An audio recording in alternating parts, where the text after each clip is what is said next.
Grab your beverages and turn up your interweb. Solving the world's problems 12 ounces at a time. It's Dudes and Beer.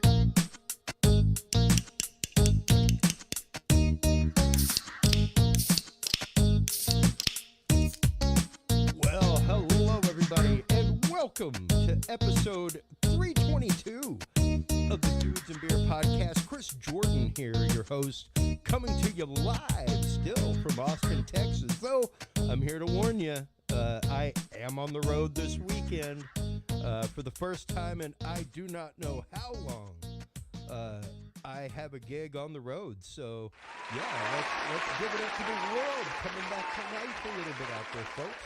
So, things have been more than a little bit crazy over the last year, but I have to take a moment to really thank all of you guys, to thank the audience, to thank everybody that has tuned in, supported Dudes and Beer, everybody that has shared the Facebook group, everybody that has joined the conversation. When this show started about 5 years ago now, we just passed episode 300, and we've been doing it every Tuesday, so you can do the math there.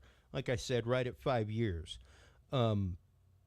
When this show started, it had a little bit different focus, and I loved it. I still love it. I love it amazingly. Stephen Bishop, Nelson Kugel, Fitz, Julie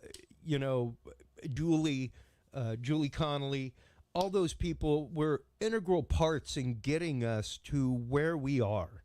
And it wasn't really till I was on the road all the time with my work that the show really matured and became what it is now.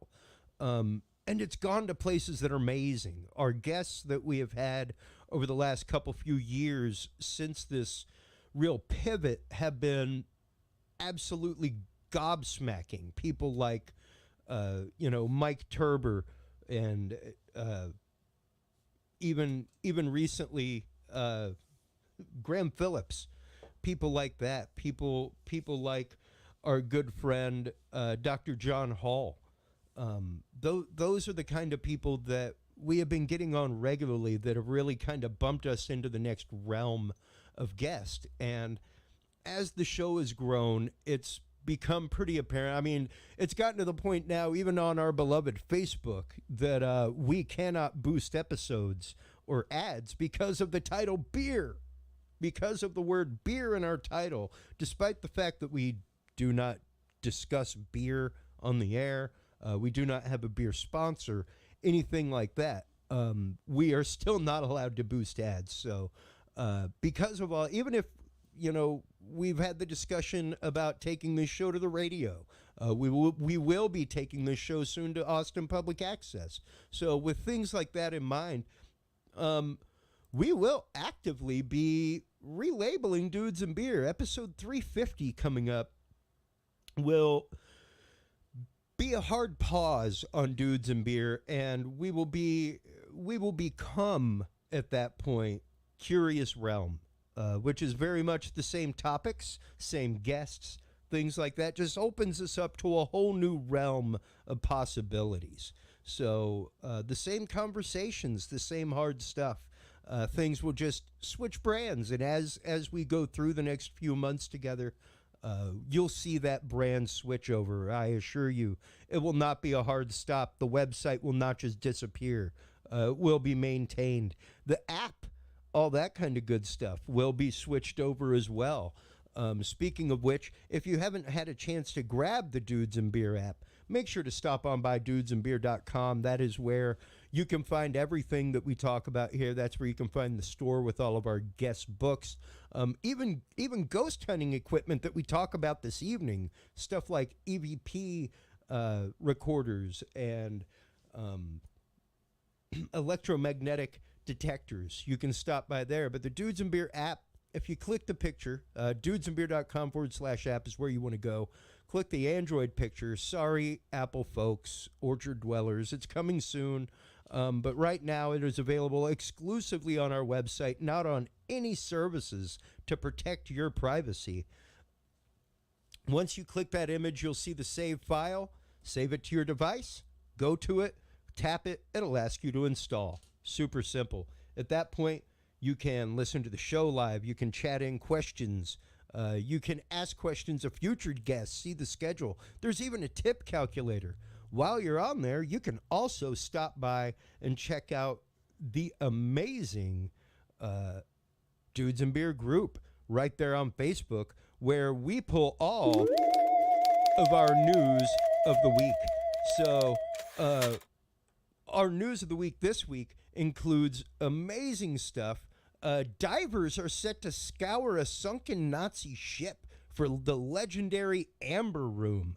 That, of course, is one of the many missing great works out there that went missing during the Second World War due to Nazi looting and has never been found. So we will see if that's down there. I'm trying to actively locate some of the people on that team to have them on the show.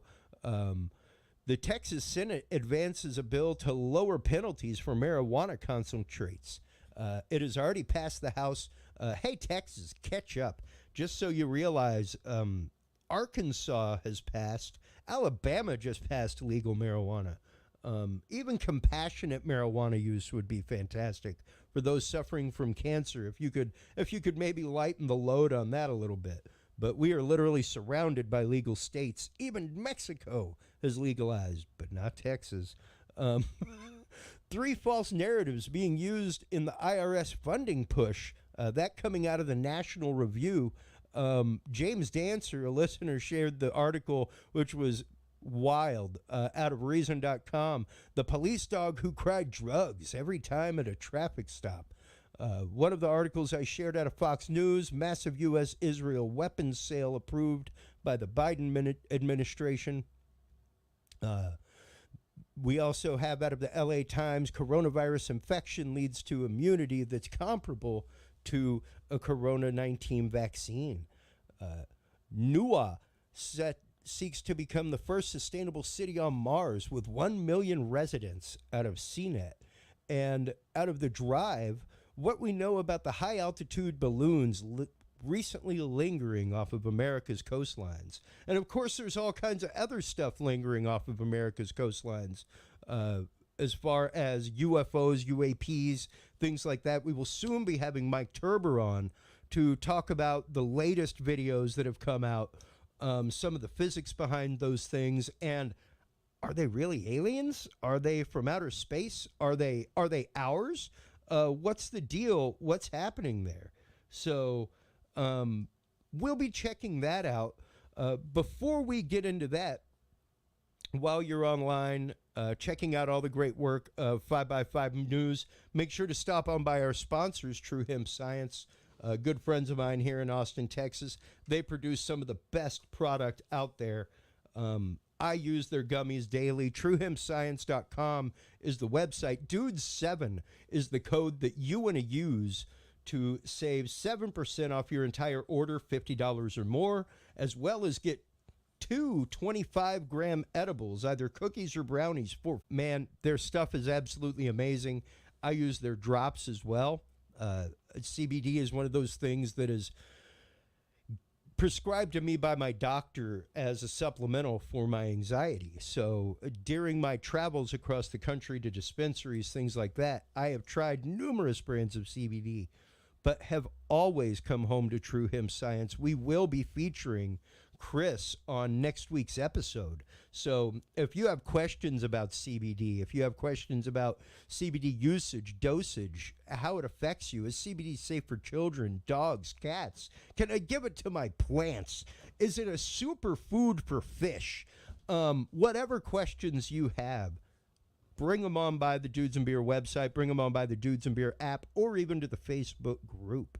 Our guest this evening will be coming on right after our next commercial, but Kristy Sumner of Soul Sisters Paranormal is here with us tonight to talk about the world of ghost investigations, spirits, anomalies, solid investigative techniques, bogus or bunk investigative techniques, whether or not everything is the hype that it is or not. We will be getting into that and so much more with Kristy Sumner from Soul Sisters Paranormal. SoulSistersParanormal.com is the website. We'll be getting into that conversation with her right after this message from Podcast Cadet. Have you considered starting a podcast? Looking for a way to make your business a voice of authority in an industry? Then Podcast Cadet is the solution for you. Whether starting a podcast for yourself, your brand, business, school, church, or just plain fun, Podcast Cadet is here to help you navigate the waters of the podcast industry.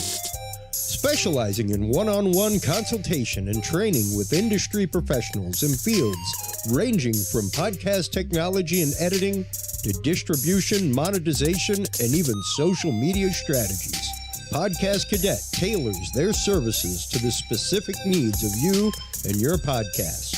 Do you already have a podcast and trying to find ways to engage and grow your audience? Sign up for your Podcast Cadet audit today and let us help you explore new and exciting ways to leverage your content and elevate your podcast brand to whole new levels. From consultational workshops to affordable podcast production and maintenance packages, Podcast Cadet is your one-stop shop for everything podcast related on the internet.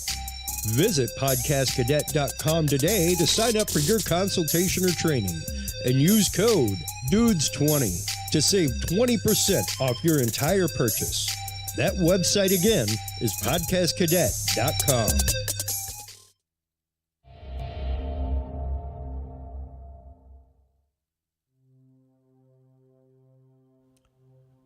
This is the trailer for the new stuff from Soul Sisters Productions, Soul Sisters Paranormal.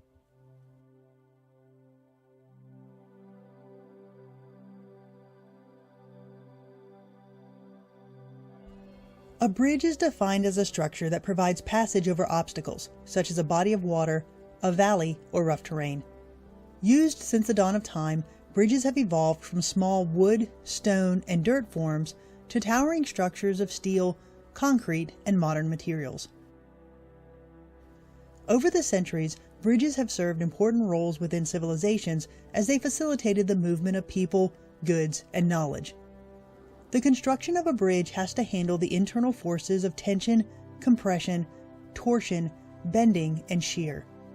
In order to account for these forces, there are several types of bridges in use today.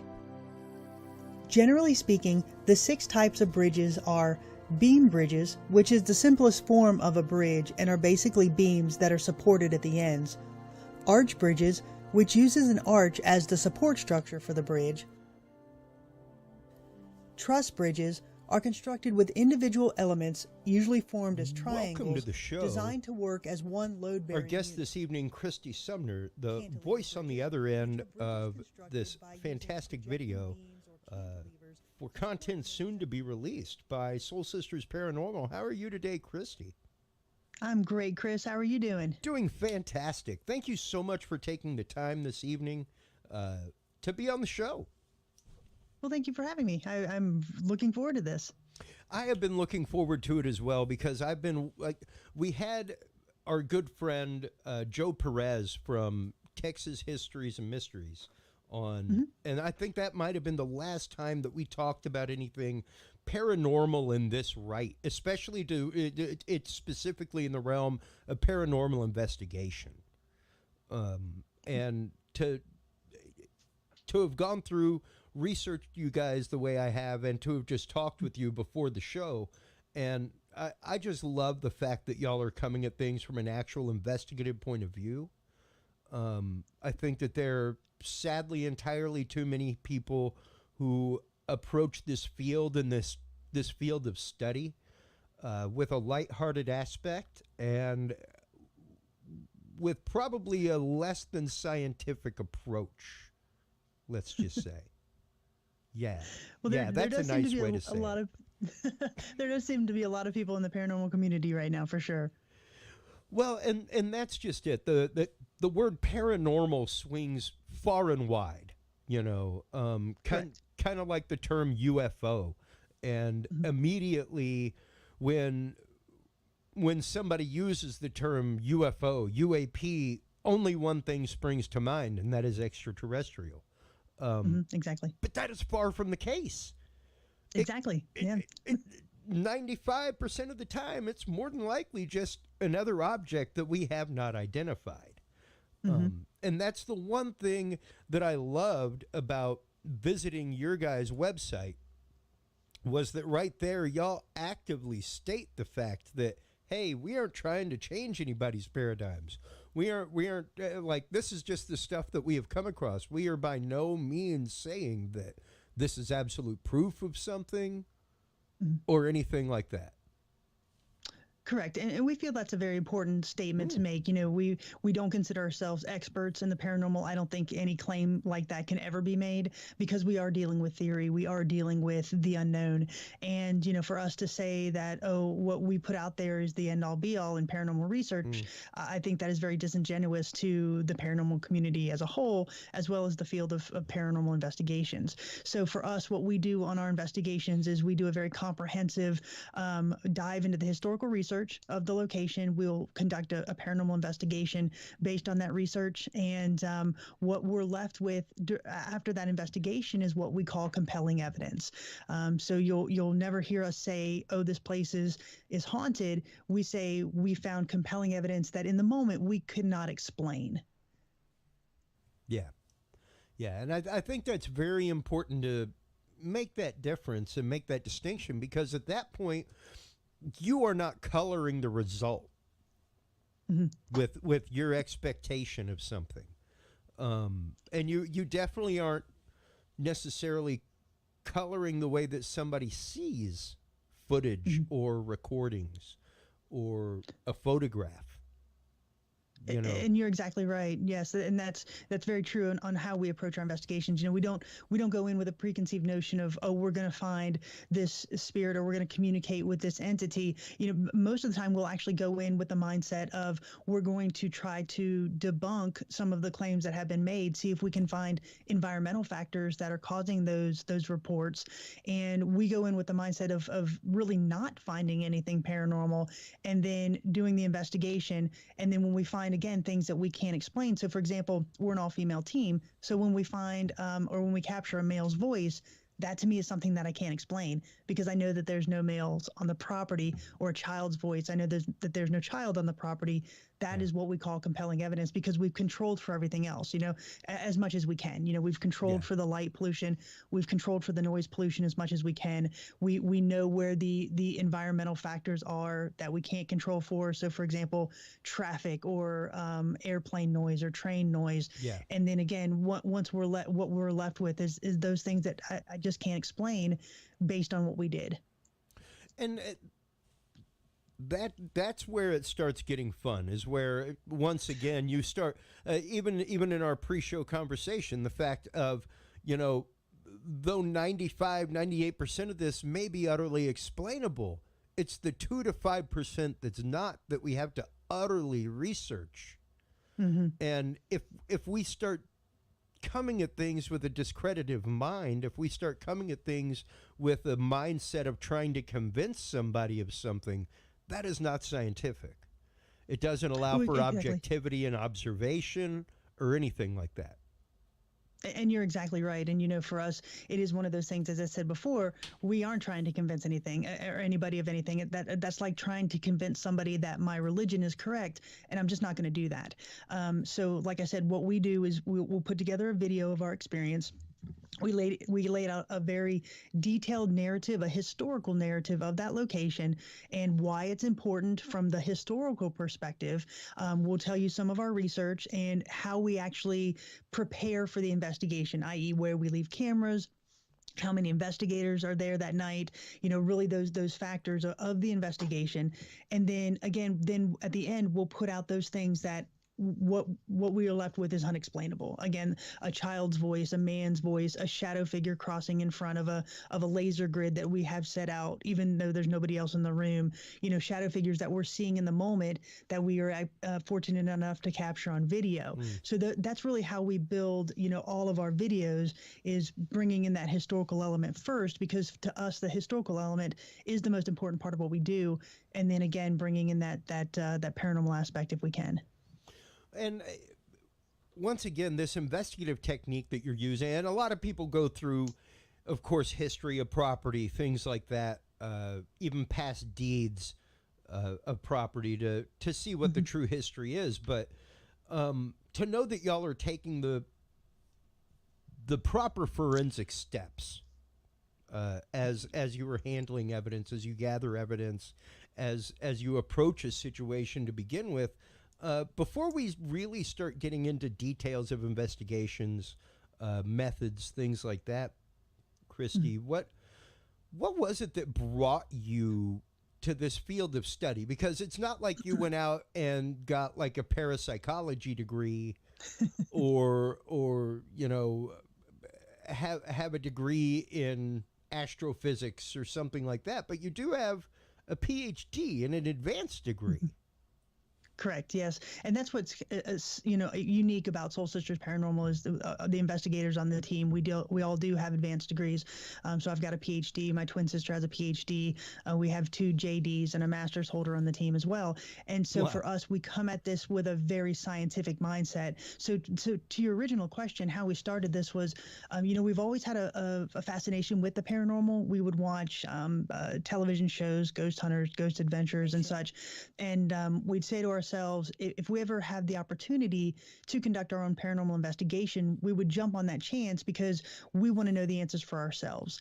And in 2013, my twin sister and my younger sister and I, we routinely get together in different parts of the country to have girls' weekends just to meet up because we all live, in different parts of the country. So we were meeting in Moundsville, West Virginia in 2013, and that's where the West Virginia State Penitentiary is. And we had a family friend that sat on the board of the West Virginia State Penitentiary, and he said, when you're up here, why don't you just stay the night in the prison and see if you can, contact any of our resident spirits? So we absolutely jumped on that chance. And so it was very rudimentary investigation. We had a couple digital cameras, a couple night vision video cameras, and a couple voice recorders. But we left that experience with what we felt was compelling evidence. We were hearing footsteps running at us in the dark. We were hearing door slams when we knew that there was nobody in that cell block or anybody else on the property for that matter. And so when we left that experience, we decided that we really wanted to pursue this. But if we were going to do it, we wanted to do it in what we felt was a professional manner. So we had we came up with the name Soul Sisters Paranormal. We had our theme music created. We had our logo created because we're already dealing with a subculture, right? We're already in a subculture of paranormal, but we want to try to, as best as we can, elevate that more into the mainstream with that research element that we spoke about. And so that is really why, when we present ourselves, we want to kind of hold ourselves to a higher standard within this subculture.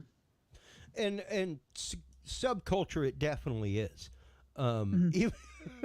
I try to explain to people all the time who are new to this community, be it because, like we were saying before the show, paranormal is kind of like saying Kleenex or Xerox, like it's really a facsimile, and there are numerous versions out there, but we all know it as Xerox. Everybody kind of knows this as paranormal. Doesn't matter if it's Bigfoot and Yetis or Mothman or ghosts, phantasms, spirits, aliens, UFOs, UAPs. It all falls under that hat. And it's kind of a catch-all. It really is. And this is nothing against anybody in any facet of these communities. Nothing. But man, there are some sensitive folk on many facets of these communities. Well, I mean, when you start, go ahead, and that's the truth. But when you start dedicating your life to some of this stuff, I can understand where you would become zealous about it. And don't get me wrong, I understand that and I appreciate that. I mean, if this is something that you're going to go out and explore and spend time, money, and effort on, absolutely, you're going to be very zealous of that.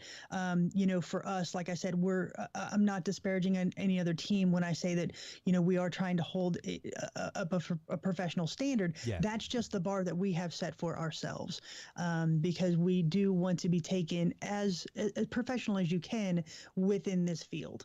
and to go out and represent this field in a manner that we felt, if we're going to put our name on it, we wanted to have that standard again for ourselves. Well, and let's get into that for just a minute, because like I told you before the show, like a lot of like our listening audience knows, this show is really about demystification. We talk about these topics, and I am a tried and true believer in these topics. I've had my paranormal experiences with spirits, all kinds of stuff, and we'll get into one here in a little while. But Okay. it can be tough. It can be hard. And especially whenever you're talking about being reputable and trying to keep things as scientific as possible. I am all about the modernization of the topic. Let's put it that way. I am all about getting the topic and the concept of the topic out to as many people as possible. Absolutely. However, I would have to say, even through my couple years of being involved with paranormal societies, going out and investigating, as well as my raging years as an audiovisual technician, living behind the lens, editing things, literally using old school editors to be able to like frame by frame stuff back in the day for editing before computers were really the thing. 95% of what is out there is not. And that's whether it's UAPs, UFOs, Bigfoot. That's just what it is with pictures and videography and even audio. Right. But that 5 to 2%, it needs to be investigated, and it needs to be investigated hard. And I think that while shows like Ghost Investigator, I don't even know if that's the name of a show. I know that there are a couple out there, but a lot of the ghost investigation shows that are out there, I think, are way too much hype and zazz. Well, absolutely. And when you watch those shows, if you're a general audience watcher of those shows, you do have to realize that their entire reason for being is for advertisement and sensationalism. Yes. Their draw is to bring an audience in for these advertisers. Yeah. And so, you have to go into it with that mindset. And if that's what, that particular investigator wants to do, if that's the deal that they've made, I understand that that's what they're going to do. Same thing with YouTubers. Sure. Not to say that we're any better than YouTubers, but, No. they have a very specific goal that they're in for. They're in it to build an audience base. And, I think because of that, they skip a lot of the historical perspective of these locations, which to us is the main drive of what we do. Yeah. And so to your point, you're absolutely right. You do have to take some of these shows with a grain of salt. I can tell you that we've been to over 24 larger historical reportedly haunted locations in the country, and we've never run into what I would consider a demon or anything that's evil or threatening to us personally. But yet the shows that you watch on mainstream media, that's 95% of their content. Yeah. And that's just to your point. It's different. It's different in the quote unquote real world of paranormal than it is on the sensational television shows. Well, in some of these places that you have on here, the Leslie Borden House, Trans-Allegheny Lunatic Asylum, like these are major quote hotspot places in America. These are places that you will see on these shows time and time and time again. And nobody's saying that, hey, every single time, hey, every group is going to have an experience. That's not the case. However, when 7 out of 10 broadcast shows are having an experience, you may want to think about that. Because, and you're because correct. that is even in and of itself outside of the norm. Yeah, I'd say for us, during our investigations, I'd say that probably about 70% of the locations that we've gone to, we've been able to capture something that is compelling to us. Again, whether it be an EVP, whether it be a shadow figure.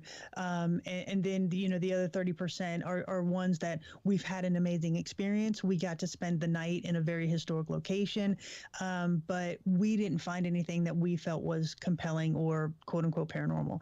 So, to your point, we don't have a 100% track rate, success rate. And I think because of that, it makes that that 70% that we do that much more compelling. Oh, absolutely, absolutely. And I mean, I don't know of any paranormal team. I don't know of any investigative team out there, even within police departments, that has 100% hit rate. A 70% hit rate's pretty good. Mm-hmm. Hey, even if you're batting 45, it's not bad. You know? Right, So, exactly. And once again, I think the techniques and a lot of the things used by, at least what's out there, readily available on Amazon, stuff like that. I think a lot of the tools are close, if best, to the actual material that should be used for that kind of work. Go ahead. Yeah, no, we do use a variety of tools, to your point. And I think that we do that really on our team because, one, we never know what a spirit is going to use to communicate with, right? I mean, it could be as simple as rolling a cigarette across a cell block, or it could be using a glow-in-the-dark balloon that we take, or it could be speaking through the static of a spirit box. So we have a variety of tools that we do take, and we always, to the extent that we can, try to validate our evidence via those different tools. So when I have a location where I'm capturing an EVP and I have a ball rolling across the floor, my REM pod's going off, and something has walked through the laser grid, that's just a stronger case for me to say there's something compelling going on here. And so we do have a variety of tools that we take with us, but a lot of it is also trigger items and the research that we've done to ask the questions that could elicit a response. Well, let's start getting into that a little bit, just to familiarize our audience real quick with the concept of a trigger item, because that is of course one investigative technique, especially if you start digging into the deep history of locations. And start finding out personal information about people, objects that may have been near and dear to them, that kind of stuff. So let's start with trigger items and start talking about some of the other items that y'all bring along with you for investigative uses. Sure, absolutely. So the first thing that we actually do before we go to a location is we will do a deep dive into the historical research of that location. Try to find out what events happened there, what large scale, if there was a catastrophe, what that catastrophe was related to that location, and really try to get some information that will allow us to formulate our questions when we do the investigations. The next thing that we do is we'll take a day tour of the location to really familiarize ourselves with the location during the day and to take notes of environmental factors that could influence our investigation during the night. So street lights, airline traffic, train traffic, where the noise is going to be coming from, that sort of thing. And we also look as to where we're going to leave our stationary equipment during the night. And so to your point earlier, when we do that deep dive into the historical research, that allows us to think about the trigger items that we're going to take. And when I say trigger items, these are items that could be, everyday items such as a cigarette or something that we kind of create to take with us to try to elicit a response from the spirits that we want to communicate with. So for example, I'll give you two examples. We went to the West Virginia State Penitentiary. That was our first investigation, but we went back the next year to do a follow-up investigation. And one of the prisoners that was housed in the West Virginia State Penitentiary, his name was Red Snyder. Very bad guy. He was the leader of the Aryan Brotherhood. He was in jail for multiple murders. And when he was in that prison, he actually, had hits out on a bunch of other prisoners that ended up dead. Bad guy. But while he was in prison, he had two vices. The first one was tobacco, and the second one was watching the soap opera Days of Our Lives. So every day they would wheel a television in front of his cell. They'd let him watch Days of Our Lives, and then they'd wheel the TV back. So knowing that, what we did, and we're the first team to do this, we downloaded an episode of Days of Our Lives onto our laptop. We put it in his cell, and we allowed it to run, and we walked away and went to another cell block. So essentially, we just let him watch an episode of Days of Our Lives. So after that episode ended, I only had it to where the battery life on the laptop was an hour. So it shut itself down, and there's nothing in the cell now except a voice recorder and a night vision video camera. And so after that shut down, about 15 minutes after that, we captured a male's voice saying night, night. And then when we went back into the cell, we had a guest investigator with us. His name was Chris. And he said, did you see the things that we left you? And we captured a male's voice saying yes. So again, that in my mind, that allowed us to, the trigger items allowed us to get a response from what we believe was Red Snyder. A second example was at Fort Mifflin. They have casemates. This is a Revolutionary War fort in Philadelphia, and they have casemates on this fort, and these are subterranean rooms where they kept ammunition. And one of those casemates during the Revolutionary War was converted into a solitary confinement cell. And they held a gentleman by the name of William Howe in that cell because he was going to be hung for treason, and he was subsequently hung for treason. So when we went, we decided to take the trigger items of a cigarette, some water, and a piece of bread, and we left it in there because we figured that's what somebody in solitary confinement would want. So during the night, my investigator, Cara, and myself, we're the only two in this subterranean casemate, and there's no noise pollution, no light pollution at all. And we're asking questions, and I said, we left you some water, we left you a cigarette, and we both heard a male voice saying, thank you. And we captured it on every piece of audio that was running in that cell. And so that, again, is extremely compelling to us. And I believe because we recognized him and recognized what he would want or need, we were able to get a response because of that. Absolutely. It is that personal connection that sometimes can bring about the results in an investigation. Absolutely. And once again, not 100%, not all the time, not every time. Correct.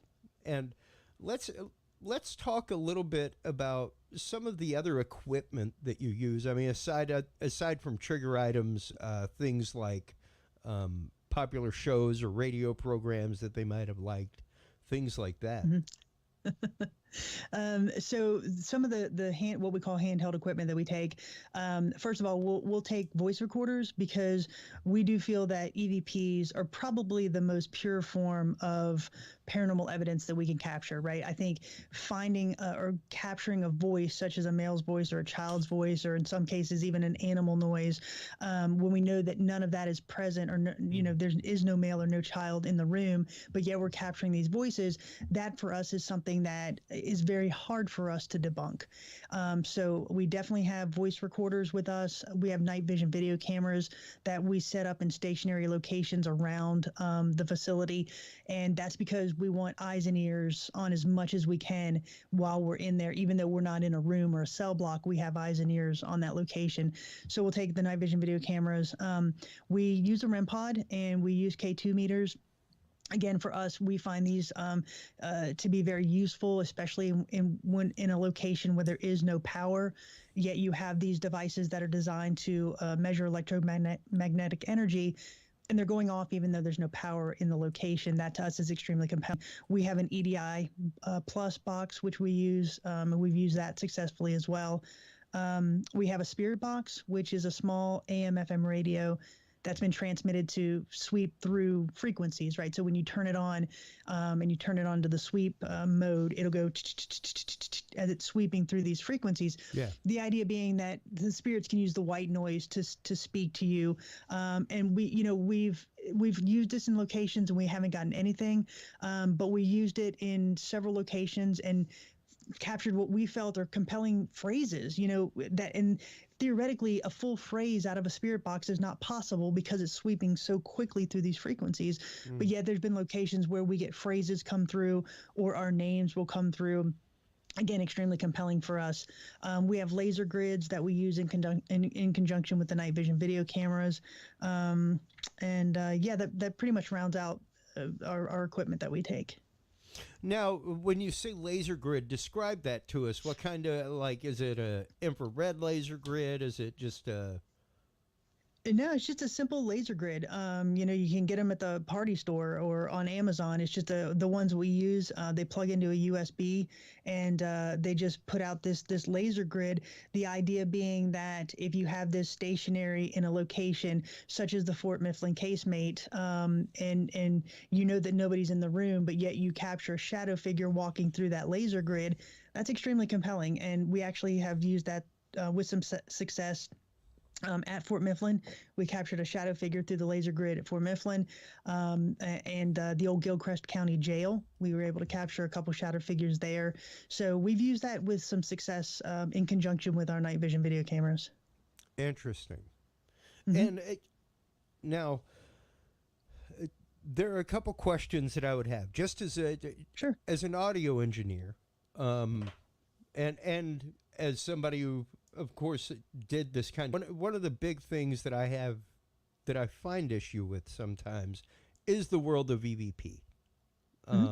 And the whole concept originally was that they were able to the spirits were able to manipulate the weak magnetic field around the record head of a tape machine, A cassette player or something, yeah, right? yeah, Yeah. and it had nothing at all to do with microphonics or anything like that necessarily. So I've always been curious how the digital world translates that, since digital is actually a 1 and 0 assumption of sounds that are actively going on. Mm-hmm. For us, and not to get into the very technical aspect of Sure. it, because that's really not in my wheelhouse, honestly. We do use these voice recorders, and I can understand, obviously, the difference between the digital and the ones that you were speaking of. Absolutely. But, for us, again, we've been able to capture things, like I said, that we just can't explain. So we have these voice recorders. They're Sony voice recorders, off of Amazon. There's nothing that we've done to manipulate them. And when we put them out and we just hit record and let them record through the night. And after that, we'll take them back, and I just essentially plug my headphones into it and push play. I do not run them through any type of editing software. I do not run them through any type of program to help me find, radio waves or anything like that. I sit and listen to every piece of audio that we recorded that night. And so for us, like I said, we've captured things like, for example, we were in the Exchange Hotel, which is in Gordonsville, Virginia. This was a hotel that was built before the Civil War. During the Civil War, it was used as a Civil War hospital that saw both Union and Confederate soldiers. And so when we were there, again, 5 females in this house. There were only 3 of us at the time. 2 of us were outside, and we captured a male's voice, and it said, "I don't know. I'll be back at 4:30. You can tell that it sounds like an elderly gentleman. You can tell that it sounds like he's kind of rushed to say this phrase, but there is no man in that house at the time, and there's nothing in there that would cause this voice to occur." And so for us, that's extremely compelling. I have no explanation for that. Now, if somebody wants to come to me and say, "I think it's this, and this could have been causing that," I want to have that dialogue, because from where I stood in that room and from what we did in that room, I can't find an explanation for that. And so that's why we think the EVPs and the voice recorders are so compelling. And that is a fantastic way to put that, because I mean, there are 101 things out there that, yes, it could be. As far as your experience goes, this is what it is, because you took precautions to take care of all that, to try and minimize as much of that background as possible. And I am not by any means anybody trying to dispute modern EVPs, anything like that. I am just raising the question. Oh yeah, absolutely. And again, that's the questions that needs to be raised, But like I said, for us, when we're listening to this audio, say I'm listening to this voice recorder that was in bedroom A, right? So I'm responsible for listening to that one. So I'm listening to it, and I think I hear a voice or a noise or whatever. The first thing that we actually do is we cross-reference where everybody else was. We all wear body cameras. So I'm cross-referencing where everybody was at the moment that EVP was captured, and to make sure it's not one of us. And then I will clip that section and I will send it to everybody else on the team, And all I say is, here's a section. Let me know if you hear anything. I won't tell them what I hear. When I hear it, I'll just clip like a 30-second section. Let me know if you hear anything and give me the second mark of where you hear it. And if we don't come to a consensus, then we don't put it out as evidence. Because I feel we're, a microcosm of our audience. So we're not going to put it out there unless we can come to a consensus about what it's saying. And I think that is hugely important, because if so many times I think people get caught up, A, in the moment, and B, in what they're trying to do. That you can kind of lose your own objectivity on occasion. I have of course experienced that. I've definitely seen others experience that. So that's why I'm always willing to question. That's why I'm always willing to throw it out there. Now, that is also one of my big issues with a lot of the paranormal shows out there. I don't know of any paranormal investigation group that is actually reviewing footage on site or trying to rewind things and prove anything right there on the spot. For me, that would be tough. I personally, the teams that I know, personally don't do that. Now, I do know of teams that will have headphones on and that's connected to their voice recorder. Sure. And they'll say something like, I just heard a voice mark. And so, they'll mark that so they can go back and review it later. And so I think that's pretty interesting. We haven't done that, but I do think that's pretty interesting. But I think reviewing in the moment would be tough. And one of those things that for us, I think kind of gets us out of our groove, if that makes sense.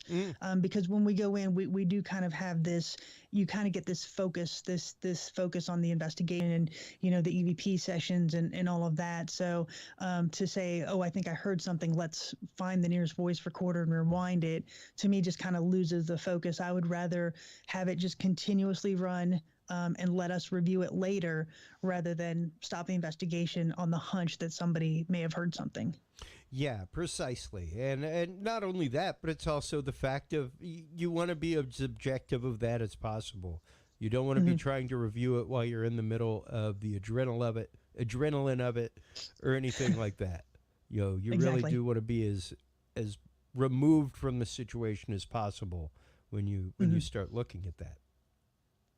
Exactly. And then, there are occasions where we hear things in the moment or we see things in the moment.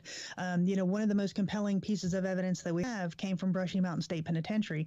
And we've investigated there twice, but the second time was with Miranda Young, Ghost Biker Explorations. And so it was Miranda and her camera guy, Josh, and myself, Jenny, my twin sister, Jenny, and our investigator, Kim. So there was only 5 people on the property that night. And we were set up in the gymnasium, and it was such a dark area. And so we had a glow-in-the-dark balloon, we had a REM pod, and a couple of other pieces of equipment in the middle of the gymnasium, and they all have various light arrays on them. So there is that ambient light from those items. So we're standing about 15 feet away, and we're just asking questions. And Miranda actually was holding an SLS camera, which generally speaking has an algorithm that if this camera perceives a human form in the room, it'll put it as a stick figure or an anomaly on the screen. Now, there's some debate about this, but about this piece of equipment.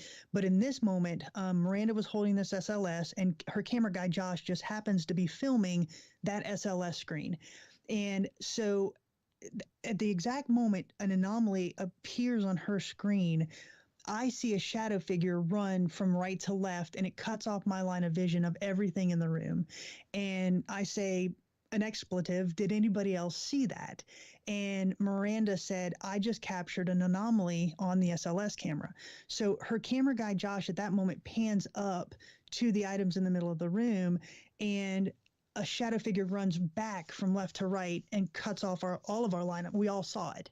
And so that was an instance where we all saw this thing in the moment. We don't know what it is. The SLS camera is capturing it at an anomaly as well. And Josh was able to capture it on camera. So now we have 3 things, personal, the SLS, and the camera, all capturing the same thing. And to us, that is, again, building that compelling case that something's going on. And to to see that kind of stuff start weaving itself together, start pulling itself together, especially after you have done historical research on a location before you go there. How soon into investigation did y'all start getting really that hip deep into investigative preparations? Because I know a lot of people kind of get into the shoot from the hip aspect, and just kind of like going out there and getting into it. But you guys are coming at this from a little bit different perspective. It was probably our third investigation, I would say, where we really started to kind of formalize our technique. Our first two investigations, the first one was at West Virginia State Penitentiary. We followed that up with Trans-Allegheny Lunatic Asylum. So right out of the chute, we're in two of the most haunted locations in the country. If I could go back and do Trans-Allegheny again, there would be different techniques that we've learned since then that I would like to employ at that location. But it was really our third, I would say, investigation where we really started to formalize how we wanted to do things, and what we thought Soul Sisters should look like in terms of the historical aspect or the historical narrative of that we tell, as well as our investigation practices. And these practices, all of this stuff, all the investigations and content have kind of led to y'all starting to produce your own content, as far as, I guess, mysterious series, things like that, talking about these kind of topics with other people. It really has. When we first started this, it really wasn't designed to be something that we were going to really grow for others, right? We have fun, to meet up in different locations, to go to a very historical location and really have a tactile experience with history, right? Put our hands on the wall of the St. Augustine Lighthouse or visit the Villisca Axe Murder House. But we started getting questions like, what was it like? What did you find? What did you see? What did you feel? And so that's really why we started to produce the videos, and that really kind of led to us having, for lack of a better term, a following, where people were really interested in what we were putting out there. And so that was really what was the catalyst behind those.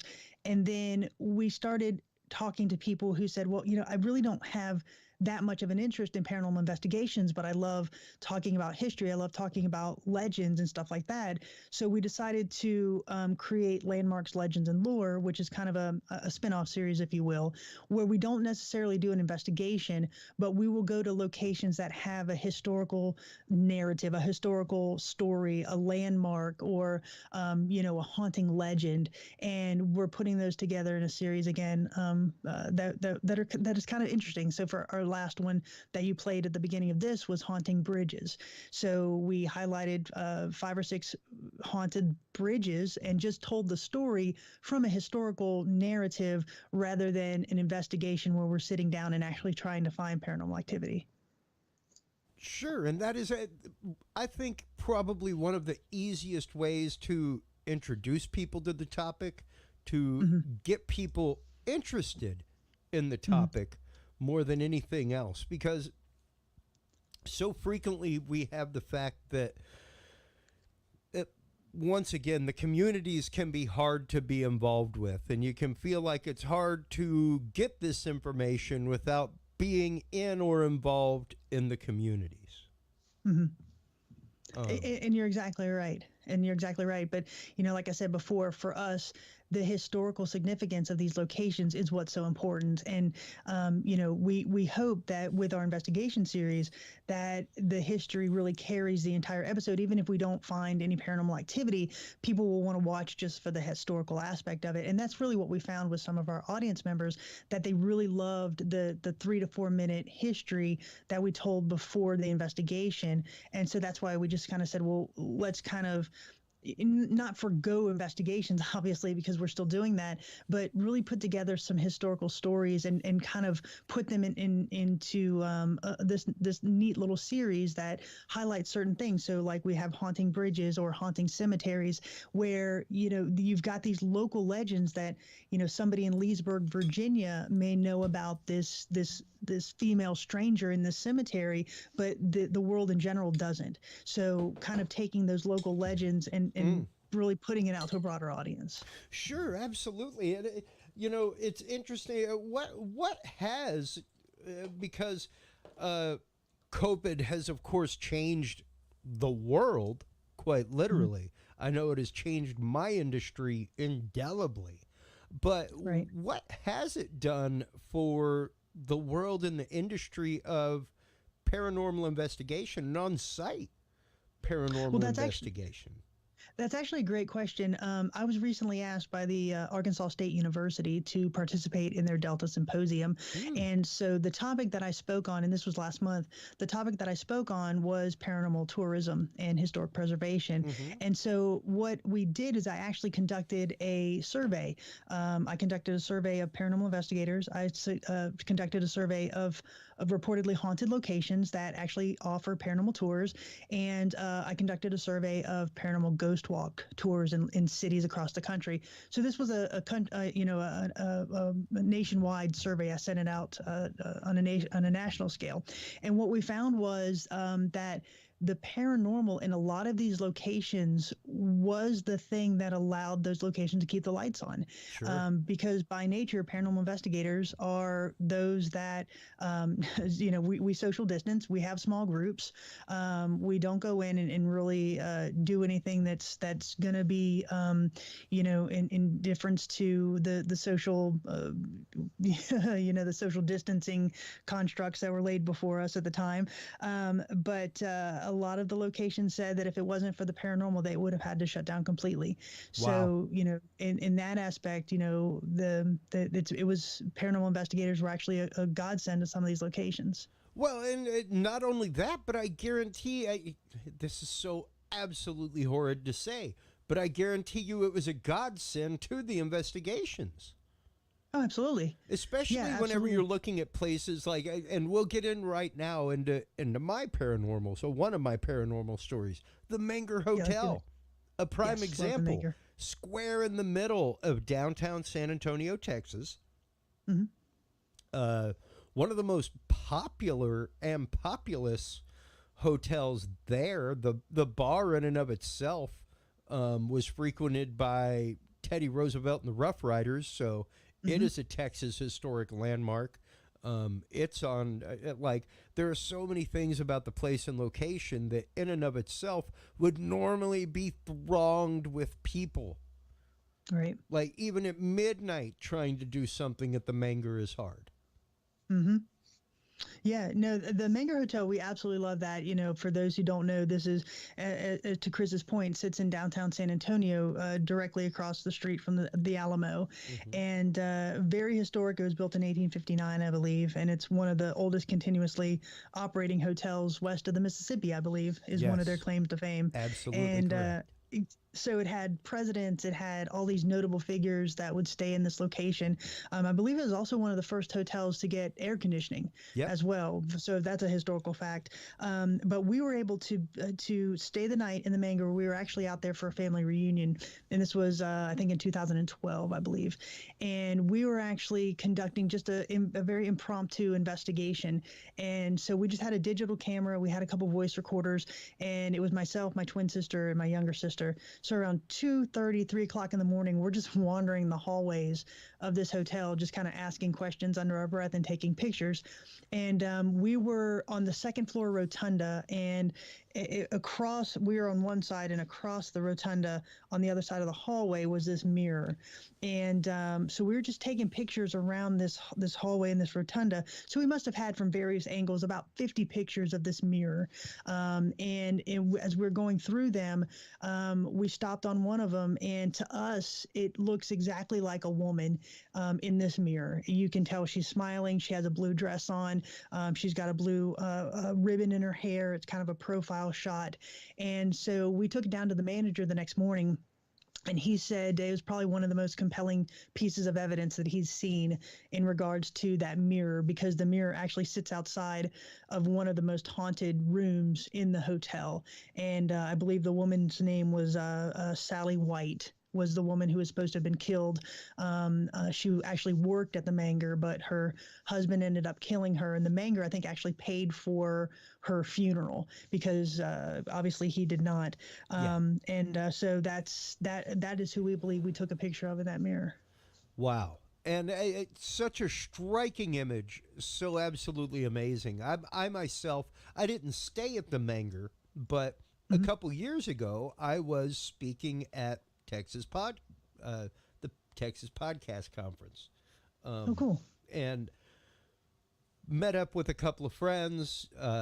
Shout out to Ozil de Bastos and Jared McClellan, who this story is about. He was staying at the Manger. Because it's a baller hotel and it's really cool, and it's historic. Why not treat yourself? Absolutely. And B, because he was considering starting a podcast about the paranormal and about people's paranormal experiences specifically that changed their life. And I was telling him about a couple of mine. And he was like, dude, I'd love to, you want to come by the room, after we have drinks and do an episode? I was like, yeah, sure. So it was late. We got there. We started doing a recording. And about 20-30 minutes into the recording, the closed bathroom door turns open and swings open. Nice.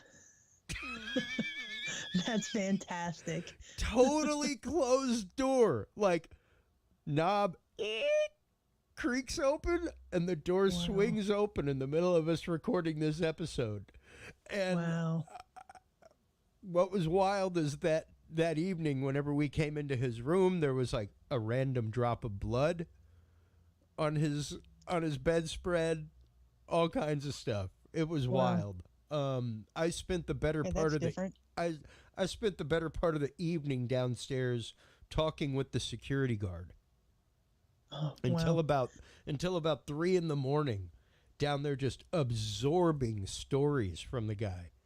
I told him where he was. He was like, oh yeah, absolutely. That's, up over there by the old dumbwaiter system and all that is a big spot.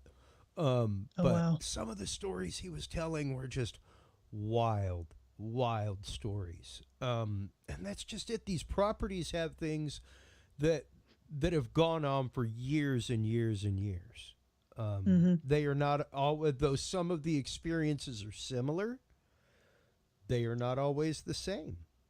And that's what's so interesting about, to your point, two things, hearing the stories of the docents and the volunteers and the staff that work at these locations, that's what we absolutely love. So when we go, those are the people that we want to connect with and talk to for as long as we can to really, to your point, absorb those stories.